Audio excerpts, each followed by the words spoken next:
2005년 3월 18일 광주광역시 북구의 한 조용한 주택가.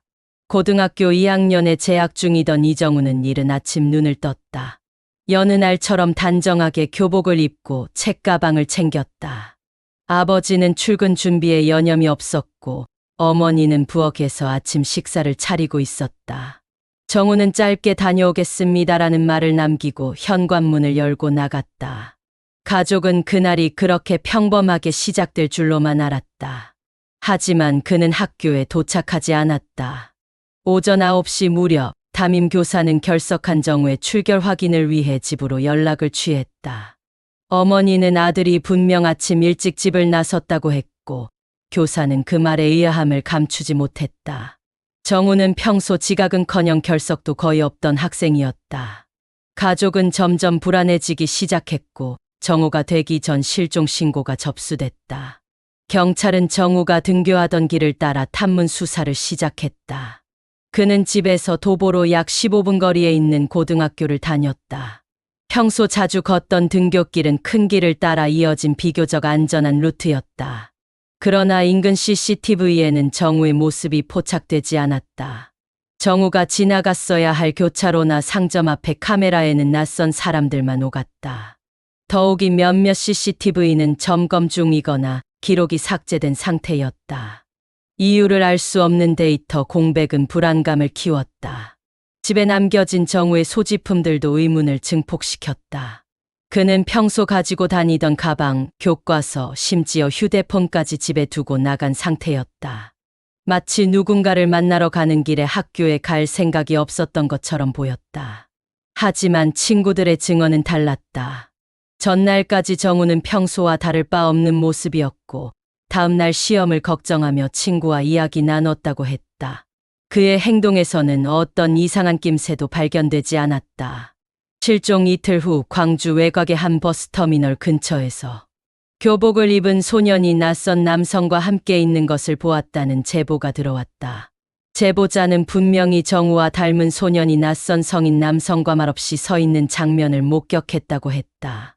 그러나 인근의 CCTV에는 그 장면이 기록되어 있지 않았고 제보자는 인상착의를 명확히 설명하지 못했다.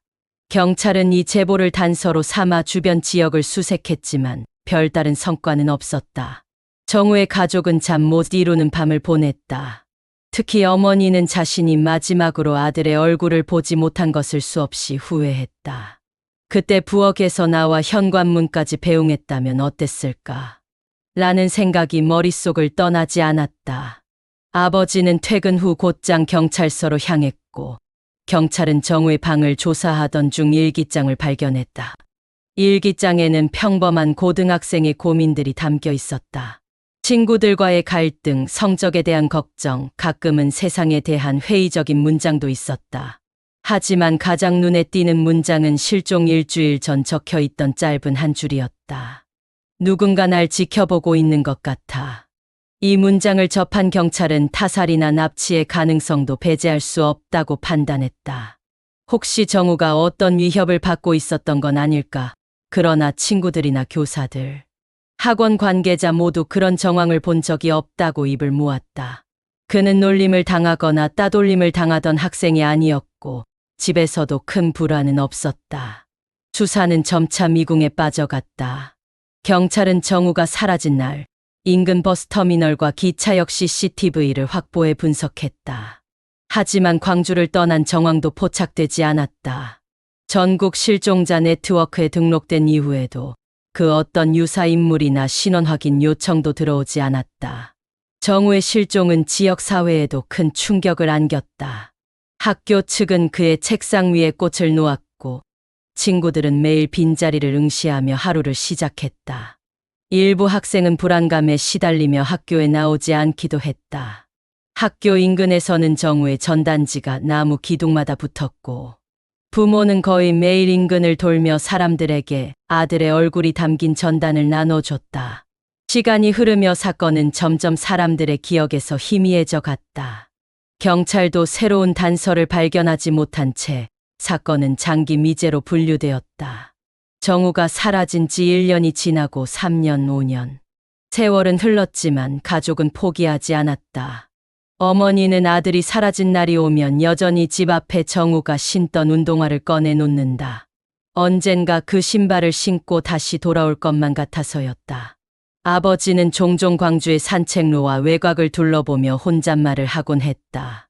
정우야, 어디 있니? 한편 이 사건은 몇몇 인터넷 커뮤니티를 통해 다시 조명을 받기 시작했다.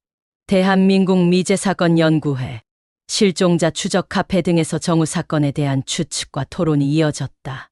일부는 조직적인 범죄에 연루된 것이 아니냐는 주장을 펼쳤고, 또 다른 이들은 그가 해외로 납치됐을 가능성, 인신매매 불법 실험 등 기괴한 시나리오를 내세우기도 했다.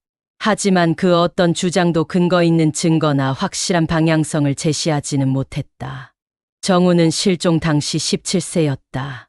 2025년 기준 그는 존재한다면 30이 넘었을 나이다. 그의 이름은 여전히 국가 실종자 데이터베이스에 등록되어 있으며 광주경찰청 장기미제 전담팀의 목록에도 남아있다. 그러나 수사는 사실상 중단된 상태다.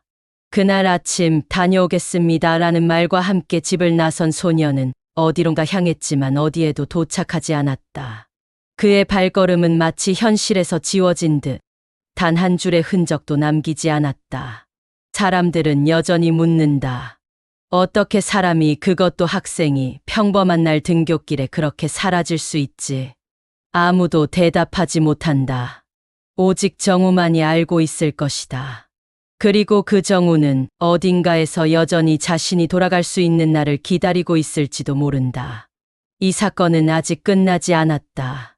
그리고 누군가는 그 끝을 밝혀내야 한다. 영상이 유익하셨다면 구독과 좋아요, 알림 설정 부탁드립니다.